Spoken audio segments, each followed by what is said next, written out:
तुमच्या मनात अशी प्रश्न निर्माण होतात का की एखादा व्यक्ती कधी आनंदी राहू शकतो? अशी कोणती गोष्ट आहे जी आपल्याला खरा आनंद देते? तुमच्या जीवनाचा उद्देश काय आहे? तुम्हाला माहीत आहे का की तुम्ही कशासाठी जगत आहात? या सगळ्या प्रश्नांची उत्तरं आपल्याला अवघड वाटतात, पण जेवढी अवघड वाटतात तेवढी अवघड ती नाहीत. तुम्ही लहान लहान पावलं उचलून आपलं जीवन आनंदी बनवू शकता, आणि हीच गोष्ट संन्यासी करतात. म्हणूनच तुम्ही देखील त्यांच्या मार्गावर चालून आनंदी जीवन जगू शकता. आणि याच सगळ्या गोष्टी आपण आजच्या समरीमध्ये ऐकणार आहोत. नमस्कार श्रोत्यांनो, बुक हायलाइट्स बाय अश्विनीमध्ये मी सौ अश्विनी इंदुरकर तुमचं पुन्हा एकदा स्वागत करते. आज आपण जय शेट्टी यांनी लिहिलेल्या थिंक लाईक अ मॉन्क या पुस्तकाची समरी ऐकणार आहोत.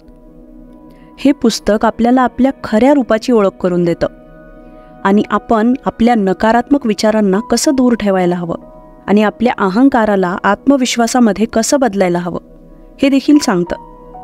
तर आता समरीला आपण सुरुवात करू. संत हे या जगातील सगळ्यात शांत आणि संतुष्ट लोक आहेत. म्हणून जी लोक शांतीच्या शोधात आहेत त्या सगळ्यांनी संतांचे अनुकरण करायला हवं. संतांनी सांगितलेल्या मार्गावर चालायला हवं. पण हे सगळं करताना तुम्हाला अनवाणी पायाने चालण्याची गरज नाही किंवा एखादं धोतर घालून स्वतःचे घरदार सोडण्याचीही गरज नाही. तुम्हाला फक्त त्या जीवनमूल्यांना स्वीकारण्याची गरज आहे जे जीवनमूल्य संत आपल्याला शिकवतात आणि ज्या मूल्यांवर संत स्वतः जीवन जगतात. जर आपण संतांप्रमाणे विचारसरणी ठेवली तर आपला जीवनाकडे पाहण्याचा दृष्टिकोन बदलून आपण संतांप्रमाणे आपलं जीवन जगू शकतो. पण या जगाला समजून घेण्याआधी स्वतःला समजून घेण्याचा प्रयत्न करा. स्वतःवर लक्ष केंद्रित करा. तुम्ही कोण आहात, का जन्मले आहात, तुमच्या जीवनाचं लक्ष काय, असे प्रश्न स्वतःला विचारा आणि या प्रश्नांची उत्तरं शोधण्याचा प्रयत्न करा. संतांप्रमाणे जीवन जगणं म्हणजे एक असं जीवन जगणं ज्या जीवनाचा काही उद्देश असेल, ज्या जगण्यात शिस्त असेल, जिथे दुसऱ्यांबद्दल करुणा, दया, क्षमाभाव, सेवाभाव असेल. कदाचित तुमचा हा समज असेल की तुमची ओळख ही तुम्ही स्वतः बनवलेली आहे, पण हा तुमचा गैरसमज आहे. तुमच्या ओळखीचा जास्तीत जास्त हिस्सा हा लोकांच्या तुमच्याकडून असलेल्या अपेक्षांशी जोडलेला आहे. उदाहरण द्यायचं झालं तर जेव्हा तुम्ही तुमच्या कुटुंबासोबत असता तेव्हा तुम्ही काही वेगळेच असता, तुमचं वागणं वेगळंच असतं. आणि जेव्हा तुम्ही तुमच्या मित्रांसोबत असता तेव्हा तुमचं वागणं काही वेगळंच असतं. आपलं वागणं हे आपल्या आसपासच्या लोकांनुसार बदलतं. वेगवेगळ्या नात्यानुसार आपली वागणूक वेगवेगळी असते आणि या पद्धतीमध्ये कित्येक वेळा आपण आपली ओळख गमावून बसतो. या पुस्तकाचे लेखक जय शेट्टी यांना फायनान्स सेक्टरमधला जॉब करताना आनंद मिळत नव्हता, पण संतांसोबत राहून त्यांना एक वेगळाच आनंद मिळायचा. त्यांना नेहमी कोणत्या तरी गोष्टीची कमतरता जाणवत होती आणि मग शेवटी काही काळानंतर त्यांचा स्वतःला ओळखण्याचा प्रवास सुरू झाला. पण इतर लोकांना त्यांच्याकडून काही इतर अपेक्षा होत्या. त्यांच्या आईवडिलांना जयला एक मोठी नोकरी करताना पाहायचं होतं. त्यांना वाटत होतं की येणाऱ्या काही वर्षात जयने एका चांगल्या पोझिशनवर सेटल व्हावं. आणि तुम्हाला देखील असंच वाटत असेल तर यात काही वाईट नाही, पण थोडा विचार यावरही करावा लागेल की हेच तुमच्या जीवनाचं खरं लक्ष्य आहे का? यातून तुम्हाला खरंच आनंद मिळणार आहे का? का तुम्हाला हे फक्त त्या लोकांसाठी करायचंय ज्यांना तुमच्याकडून तशा अपेक्षा आहेत? तुमचा आनंद कशात आहे हे ठरवणं केवळ तुमच्या हातात आहे. तुमचं अर्थपूर्ण जीवन कसं असावं याचा निर्णय केवळ आणि केवळ तुमचाच असावा. पण तुम्हाला हे कसं समजेल की तुमची खरी ओळख काय आहे? तर यासाठी सगळ्यात आधी तुमच्या मनात डोकावून पहा आणि हे समजून घेण्याचा प्रयत्न करा की तुमचे मूल्य काय आहेत. कारण आपले मूल्यच आपल्याला लक्षात आणून देतात की आपल्यासाठी काय गरजेचं आहे. जसं की GPS आपल्या गाडीला अनोळख्या रस्त्यावरून चालण्यासाठी मदत करतं, तसंच आपली मूल्य आपल्याला एका योग्य दिशेने घेऊन जातात आणि आपल्या जीवनाला एक उद्देश देतात. म्हणून आपल्या मूल्यांना एका कागदावर लिहून काढा. मग विचार करा, ही मूल्य कुठून आली आहेत? ही मूल्य तुम्हाला शिक्षकांनी शिकवले आहेत की आईबाबांकडून तुम्ही हे शिकलात का मित्रांकडून? नंतर याचा विचार करा की ही मूल्य तुम्हाला खरंच तुमच्या जीवनात लागू करायची आहेत का? का फक्त तुमच्या आईवडिलांना खुश करण्यासाठी तुम्ही या मूल्यांनुसार चालत आहात? कदाचित ह्या प्रश्नांची उत्तरं शोधायला तुम्हाला वेळ लागू शकतो, पण तुम्ही तुमच्या या मूल्यांच्या मदतीनं आपली खरी ओळख शोधू शकता. ही मूल्य तुम्हाला जीवन जगण्यासाठी एक योग्य मार्ग दाखवतील आणि तुम्हाला एक अर्थपूर्ण जीवन जगण्यासाठी मदत करतील. आपल्या आजूबाजूला एवढी नकारात्मकता आहे की आपण ठरवलं तरीही आपण त्यापासून लांब जाऊ शकत नाही. आणि होतं असं की आपणही दुसऱ्यांबद्दल नकारात्मक विचार करू लागतो आणि त्यांच्याबद्दल वाईट बोलतो. कित्येक वेळा ही नकारात्मकता आपल्याला इतर नकारात्मक लोकांच्या संपर्कात आणते. जर एखाद्या व्यक्तीला एखादी गोष्ट आवडली नसेल तर त्याला वाटतं की इतरांनीही त्या गोष्टीबद्दल वाईटच बोलावं. आपण फक्त त्या गोष्टींचा भाग बनवून आनंदी होतो, पण हा विचार करत नाही की ती गोष्ट नकारात्मक आहे की सकारात्मक. आपल्या सगळ्यांनाच हे माहीत आहे की नकारात्मकता आपल्या मानसिक आणि शारीरिक आरोग्यासाठी चांगली नाही. तुम्ही जर जास्त वेळ नकारात्मक वातावरणात राहिले किंवा जर तुम्ही जास्त नकारात्मक लोकांना भेटले तर तुम्ही देखील तितकेच नकारात्मक व्हाल.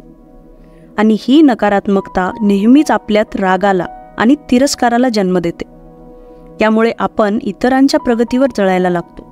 या नकारात्मकतेला स्वतःपासून दूर ठेवण्यासाठी लेखक म्हणतात, जेव्हा केव्हा तुम्ही एखाद्या नकारात्मक परिस्थितीमध्ये असाल तेव्हा जेवढा शक्य होईल तेवढा संयम ठेवा. ती परिस्थिती तुम्हाला फक्त एका निरीक्षकाच्या नजरेतून पाहायची आहे. दुसऱ्या शब्दात सांगायचं झालं तर इतरांचं नकारात्मक बोलणं नकारात्मक न होता ऐकणं, म्हणजे त्यांना त्यांच्या मनातील गोष्ट सांगू देणं, पण त्यांच्या नकारात्मक भावनांपासून मनोमन लांब राहणं. आपल्या आतून नकारात्मकता, मत्सर, द्वेष, वासना, लोभ आणि अभिमान काढून टाकायचा एक वेगळा मार्ग आहे. या सगळ्या गोष्टी आपल्या मनाच्या कमतरता आहेत. या सगळ्या भावनांपासून जितकं शक्य होईल तितकं लांब राहण्याचा प्रयत्न तुम्हाला करावा लागेल. जेव्हा कधी तुम्हाला या नकारात्मक भावना तुमच्यात जाणवतील तेव्हा तुमचं लक्ष दुसरीकडे वळवण्याचा प्रयत्न करा आणि प्रबळ इच्छाशक्तीच्या जोरावर तुम्ही हे नक्कीच करू शकाल. जेव्हा तुम्हाला वाटेल की तुम्ही कोणाबद्दल वाईट चिंतत आहात तेव्हा लगेच त्या व्यक्तीचे चांगले गुण आठवण्याचा प्रयत्न करा. असं करणं थोडं कठीण नक्कीच आहे, पण अशक्य नाही. जेव्हा तुमच्यात नकारात्मक भावना जन्म घेतील तेव्हा तुम्ही त्यांना दयाळूपणा आणि सहानुभूती यांसारख्या सकारात्मक विचारांमध्ये बदलू शकता. नकारात्मक भावना आपल्याला दुःखाशिवाय दुसरं काहीच देत नाही. त्या आपल्या मनाची शांती आणि सुख हिरावून घेतात. त्यामुळे नेहमी लक्षात ठेवा की तिरस्कार करणारा व्यक्ती कधीच आनंदात असू शकत नाही. सकारात्मक विचार आपल्याला नकारात्मक विचारांशी लढण्यासाठी प्रेरणा देतात. जर तुम्हाला कळालं की तुमच्या मनात नकारात्मक विचार येऊ लागलेत तर त्यांना लगेच थांबवा. नकारात्मक भावनांवर फोकस करा, त्यावर विचार करा, त्यांना समजून घ्या आणि मग त्यांना मनातून बाहेर काढा. स्वतःमधील आणि बाहेरील नकारात्मक विचारांना दूर करण्यासाठी संतांनी स्पॉट, स्टॉप आणि स्वॅप हे 3 उपाय सांगितले आहेत. तर पहिला आहे स्पॉट. प्रयत्न करा आणि आठवडाभर कोणाबद्दलही वाईट बोलू नका, कोणाचाच वाईट विचार करू नका आणि कोणत्याच गोष्टीची तक्रारही करू नका. आणि जर तुम्ही हे करण्यात अयशस्वी झाले तरी देखील त्याचा रेकॉर्ड ठेवा, कारण आपल्या तक्रारी कमी करणं हेच आपलं ध्येय आहे.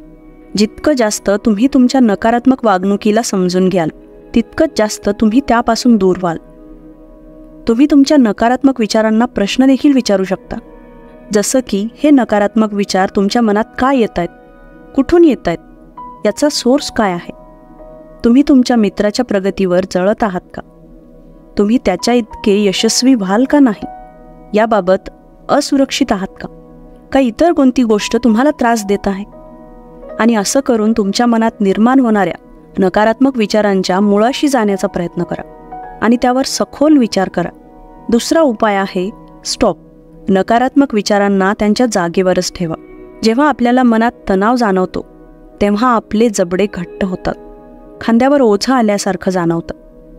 या लक्षणांमुळे तुम्ही समजू शकता की नकारात्मक विचार मनात येत आहेत आणि मग यावर उपाय म्हणून हळूवारपणे तुम्ही तुमचे हातपाय पसरवा, शरीराला ढिले सोडा, कारण नकारात्मकता मनालाच नाही तर शरीरालाही नुकसान पोहोचवते. नकारात्मकतेला सोडण्याची दुसरी पद्धत म्हणजे स्वतःची तुलना इतरांशी करणं थांबवा. एखाद्या श्रीमंत माणसाचा अपमान करून तुम्ही श्रीमंत बनणार नाही किंवा कुणाच्या प्रमोशनवर जळून तुम्हाला प्रमोशन मिळणार नाही. त्याऐवजी तुमच्या प्रगतीवर लक्ष केंद्रित करा, कारण तुम्हाला स्वतःची काळजी घ्यावी लागणार आहे. तिसरा उपाय जो संतांनी सांगितला आहे तो म्हणजे स्वॅप. नकारात्मक भावनांना स्वॅप करणं म्हणजे त्यांचा काळजीपूर्वक विचार करणं आणि त्यावर चिंतन करणं. जर तुम्हाला एखाद्या प्रसंगी वाईट वाटलं तर काय वाईट वाटलं आणि ते का वाटलं हे कागदावर लिहा. त्या परिस्थितीला तुम्ही कसं हाताळलं किंवा त्यावेळी तुमच्या मनाची स्थिती काय होती हे देखील लिहा. यासोबतच जर दुसऱ्यांसाठी तुमच्या मनात नकारात्मक विचार येत असतील तर ते त्यांना योग्य पद्धतीने सांगा. जसं की जर तुमच्या पतीचं घरी उशिरा येणं तुम्हाला आवडत नसेल तर चिडचिड न करता, रागावून न बोलता तुम्ही तीच गोष्ट त्यांना शांततेत सांगू शकता. त्यांना तुम्ही सांगा की त्यांच्या निष्काळजीपणाने तुम्हाला त्रास होतोय. तसंच जर त्यांना उशीर होणार असेल तर त्यांनी तुम्हाला मेसेज किंवा कॉल करून सांगायला हवं. कारण नकारात्मक भावना हाताळण्यासाठी हीच एक प्रभावी पद्धत आहे. या व्यतिरिक्त नकारात्मकतेला सकारात्मकतेमध्ये बदला. तुम्ही तुमच्या मित्राच्या प्रगतीला पाहून जळत असाल तर तुम्ही असा विचार करा की तुम्ही त्याच्यासारखंच यशस्वी का नाही होऊ शकत. तुमच्यामध्ये काही कमी आहे का? नक्कीच नाही. त्यामुळे त्यासाठी तुम्ही ती गोष्ट मिळवण्यासाठी कष्ट करा आणि मग अशाच पद्धतीनं तुम्ही तुमच्या नकारात्मक भावनांना सकारात्मकतेमध्ये बदलू शकता. आनंदी जीवन जगण्याचं महत्त्व आपल्या दिनचर्येमध्ये कसं लपलेलं आहे ते लेखकाने सांगितलं आहे. लेखक म्हणतात, शांती आणि सुखाचा मार्ग तुमच्या रोजच्या जीवनाशी जोडलेला आहे. लेखक समजावतात की जर आपण ठरवलं तर आपण आपला प्रत्येक दिवस सुखात आणि शांतीत घालवू शकतो. कारण ही गोष्ट आपल्या हातात आहे. आपण आपल्या दिवसाची सुरुवात सकाळी लवकर उठून करायला हवी. म्हणजेच नेहमीच्या वेळेआधी 1 तास लवकर उठा, जेणेकरून तुमच्याकडे भरपूर वेळ असेल आणि तुम्हाला तुमची काही कामं जसं की जेवण, अंघोळ हे सगळं घाईघाईत करावं लागणार नाही. आपलं प्रत्येक काम खूप लक्षपूर्वक आणि एका उद्देशाने करा. कारण दिवसाची सुरुवात जर स्ट्रेससोबत झाली तर तुमचा पूर्ण दिवस स्ट्रेसमध्ये जाईल आणि यामुळे प्रत्येक गोष्टीत तुम्ही फ्रस्ट्रेटेड फील कराल. तुम्हाला तुमच्या कामात आणि मीटिंगमध्ये लक्ष केंद्रित करणं अवघड वाटेल. पण तेच दुसरीकडे सकाळी लवकर उठल्यामुळे तुमची कार्यक्षमता वाढेल. यासाठी तुम्हाला फक्त काही गोष्टींकडे लक्ष द्यावं लागेल. जसं की उठता क्षणी आपला फोन पाहण्याची सवय आपण सोडून द्यायला हवी. सोशल मीडियामुळे आपला खूप वेळ वाया जातो. त्यामुळे उठल्यानंतर सगळ्यात आधी तुमचं मॉर्निंग रुटीन फॉलो करा. जर तुम्ही असं केलं तर तुम्हाला याची जाणीव होईल की तुमच्याकडे खूप वेळ आहे जो तुम्ही तुमच्या प्रोडक्टिव्ह कामांमध्ये घालवू शकता. तुम्हाला 1 तास लवकर उठणं शक्य होत नसेल तर तुम्ही हळूहळू स्वतःला याची सवय लावू शकता. एका आठवड्यासाठी तुम्ही फक्त 15 मिनिटं अगोदर उठण्याचा प्रयत्न करा. मग तुम्हाला त्या दिवशी काय काय करायचं आहे याची एक रूपरेखा तयार करा. नंतर स्वतःला हा प्रश्न विचारा की तुम्हाला तुमचा हा दिवस कसा घालवायचा आहे. त्याला रोजच्या प्रमाणे वाया घालवायचा आहे की काही प्रोडक्टिव्ह करायचं आहे. या प्रश्नांमुळे तुम्हाला एखाद्या उद्देशाने भरल्यासारखं वाटेल आणि हे लक्षात ठेवा, हे 15 मिनिट केवळ तुमचेच आहेत. त्यामुळे त्यांचा हवा तसा वापर करा. या क्षणांना तुमच्या कामाच्या चिंतेत वाया घालवू नका. त्यावेळेत काहीतरी असं करा ज्यातून तुम्हाला आनंद मिळेल. सकाळी लवकर उठल्यामुळे तुम्हाला एक्स्ट्रा टाईम तर मिळेलच. असंच मॉर्निंग रुटीनप्रमाणे आपलं संध्याकाळचं रुटीन देखील महत्त्वाचं आहे. यामुळे रात्री पुरेशी झोप घ्या, जेणेकरून तुमची येणारी सकाळ उत्साहपूर्वक, फ्रेश आणि ऊर्जेने भरलेली असेल. झोपण्याआधी तुमचे पुढच्या दिवसाचे रुटीन कसे असेल याचा विचार करूनच झोपा. आपल्या रोजच्या कामामुळे आपल्याला कम्फर्टेबल वाटू लागतं, पण हा सेफ झोन आपल्याला अडचणीतही आणू शकतो. कारण आपण आपल्या रोजच्या कामात इतके व्यस्त होतो की छोट्या छोट्या गोष्टींची मजा घ्यायचं विसरून जातो. म्हणून तुमच्या नेहमीच्या दिनचर्येत काहीतरी नवेपणा आणायला विसरू नका. आनंदी जीवन जगण्यासाठी आपल्यामधील अहंकार कसा दूर करायचा याबद्दल लेखकाने सांगितलं आहे. अहंकार आपल्याला पुढे जाण्यापासून थांबवतो. हा आपल्या प्रगतीच्या मार्गावरील सगळ्यात मोठा अडथळा आहे. तुम्हाला असं वाटतंय का की तुम्हाला आता काहीही शिकण्याची गरज नाही? जर वाटत असेल तर हे पूर्णपणे चुकीचं आहे. कारण जीवनात शिकण्यासाठी असंख्य गोष्टी आहेत. अहंकारामुळे लोक स्वतःमधील कमजोरींना लपवण्याचा प्रयत्न करतात. अशी लोक नेहमी दुसऱ्यांच्या मतावर अवलंबून असतात. म्हणजे एक प्रकारे अशी लोक दुसऱ्यांना इम्प्रेस करण्यात लागलेली असतात. त्यांना स्वतःमधील आत्मविश्वास इतरांना दाखवायला खूप छान वाटतं आणि स्वतःमधील अहंकारामुळे अशी लोक नेहमी खोटं बोलतात.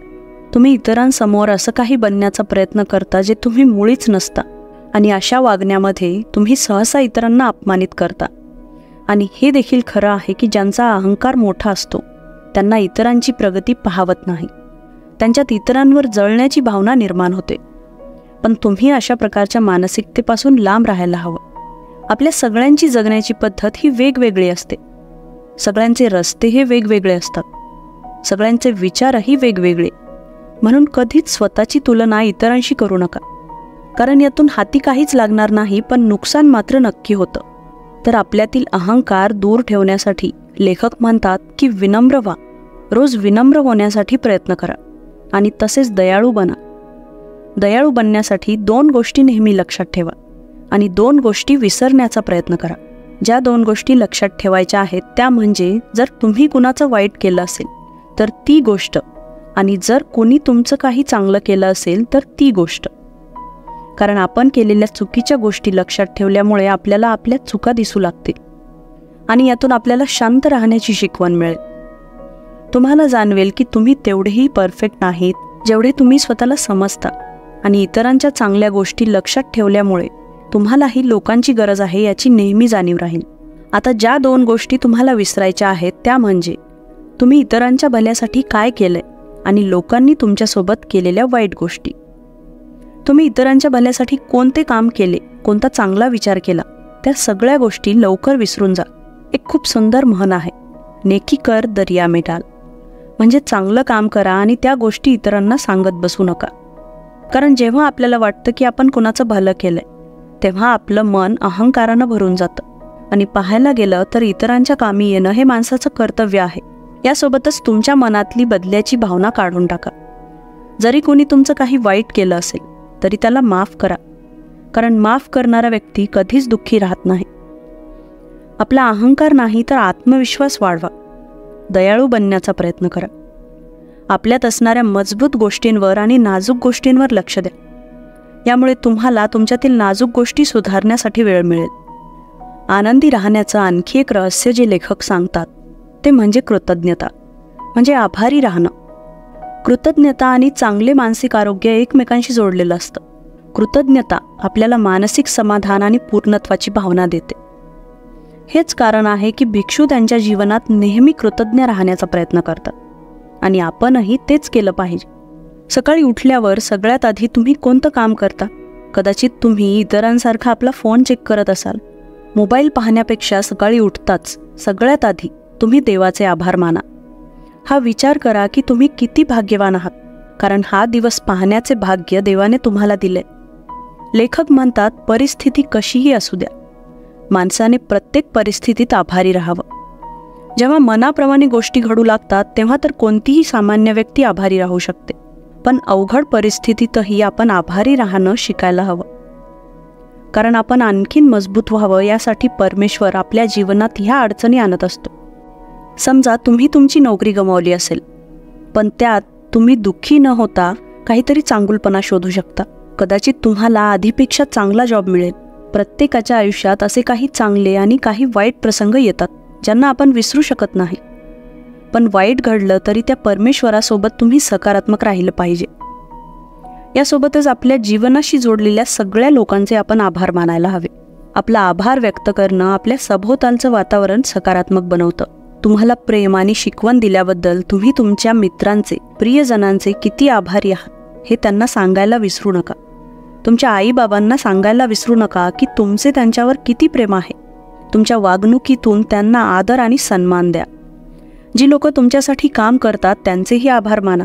तो चौकीदार जो आपल्या घराचे रक्षण करतो, किंवा घरातील तो नोकर जो तुमची सेवा करतो. कारण लक्षात ठेवा, तुम्ही त्यांना दिलेला छोटासा धन्यवाद हा शब्द त्यांना खूप आनंदी करू शकतो. आनंदी जीवन जगण्याचं आणखी एक रहस्य जे लेखकाने सांगितलं आहे ते म्हणजे सेवा. दुसऱ्यांची सेवा केल्याशिवाय तुम्ही एक अर्थपूर्ण जीवन जगण्याची कल्पना नाही करू शकत, असं लेखक म्हणतात. सेवाभाव म्हणजे कोणाच्या कामी येणं, गरज पडल्यावर लोकांची मदत करणं. अनेकदा लोक आपल्या फायद्यासाठीच इतरांची मदत करतात. निस्वार्थ सेवा करणारे नेहमीच कमी असतात. लेखक म्हणतात, तुमचा निस्वार्थ भाव दुसऱ्यांसोबतच तुमचंही भलं करतो. यातूनच तुमच्या मनातही साधूप्रमाणे दुसऱ्यांप्रती सेवाभाव निर्माण होतो, आणि यामुळेच तुम्ही लोकांच्या जीवनात जास्त आनंद निर्माण करू शकता. निसर्ग आपल्यासोबत काय करतो हे कधीच विसरू नका, असं लेखक सांगतात. झाडं आपल्याला निस्वार्थ होऊन प्राणवायू म्हणजेच ऑक्सिजन देतात. सूर्य आपल्याला निस्वार्थ होऊन प्रकाश देतो. या सगळ्या नैसर्गिक गोष्टी दुसऱ्या जीवजंतूंची सेवा करण्यासाठीच बनल्या आहेत आणि आपण सगळे याच प्रकृतीचा एक भाग आहोत. जेव्हा आपण दुसऱ्यांच्या कामाला येऊ तेव्हा आपण खऱ्या अर्थाने माणूस बनू. या संसाराचा नियम देखील आपल्याला हेच सांगतो आणि याच विश्वासावर या जगाची रचना झाली आहे. जगातील प्रत्येक धर्म निस्वार्थ सेवाभावाची शिकवण देतो, कारण दुसऱ्यांची सेवा करणं हाच सगळ्यात मोठा धर्म आहे आणि यातूनच खरा आनंद मिळतो. कित्येक लोकांनी दुसऱ्यांच्या भल्यासाठी काम केलं आहे आणि करतही आहेत. काही लोक अशी आहेत जी आपल्या घराचे दरवाजे गरजू लोकांसाठी नेहमी उघडं ठेवतात. काही लोक पैशांनी दुसऱ्यांची मदत करतात, तर काही लोक स्वतःच्या हुशारीच्या दमावर लोकसेवेसाठी निधी गोळा करतात. लोक नेहमीच निस्वार्थ वृत्तीचा चुकीचा अर्थ काढतात. कोणाच्या कामी येण्यासाठी किंवा कोणाची मदत करण्यासाठी असं गरजेचं नाही की आपण आपलं सगळंच देऊन टाकावं. निस्वार्थी सेवा पैसे, संपत्ती कमवून देखील केली जाऊ शकते. यात महत्त्वाची गोष्ट फक्त ही आहे की तुम्हाला तुमच्या पैशांचा योग्य वापर करायचा आहे. काही संशोधनामध्ये असं सिद्ध झालंय की आनंदी राहिल्याने मनुष्याच्या मेंदूतील प्लेजर सेंटर ॲक्टिवेट होतो. म्हणजे दुसऱ्या शब्दात सांगायचं तर आपण दुसऱ्यांच्या कामी येतो आणि तेव्हाच आपल्याला खरा आनंद मिळतो. एखाद्याला मदत केल्यामुळे आपला स्वाभिमानही वाढतो आणि हे जग चांगलं बनवण्यात जर आपण थोडाफार हातभार लावत असलो तर ही आनंदाचीच गोष्ट आहे. तुम्ही खूप मोठी मदत करावी हे गरजेचं नाही. खूप जण विचार करतात जर माझ्याकडे खूप पैसे आले तरच मी इतरांना मदत करेन, पण हे विचार चुकीचे आहेत आणि त्यांना तुम्ही मनातून काढून टाका, कारण तुमची छोटीशी मदतही कदाचित एखाद्याच्या खूप कामाला येऊ शकते. इतरांच्या दुःखात सहभागी होणं किंवा आपल्या सभोवतालचं वातावरण प्रेम आणि आनंदाने भरणं ही देखील एक प्रकारची सेवाच आहे. कदाचित आपले प्रेमळ शब्द एखाद्याच्या दुःखावर मलम म्हणून काम करू शकतील. म्हणून तुमच्यामध्ये सेवाभाव असू द्या. ही समरी इथेच संपते आणि समरी ऐकून जर पुस्तक वाचण्याची तुमची इच्छा असेल तर या पुस्तकाची खरेदी लिंक तुम्ही डिस्क्रिप्शन बॉक्समध्ये जाऊन मिळवू शकता. समरी आवडल्यास नक्की लाईक, शेअर आणि कमेंट करा. चॅनलवर नवीन असाल तर सबस्क्राईब करा. सोबतच बेल नोटिफिकेशन ऑन करायला विसरू नका.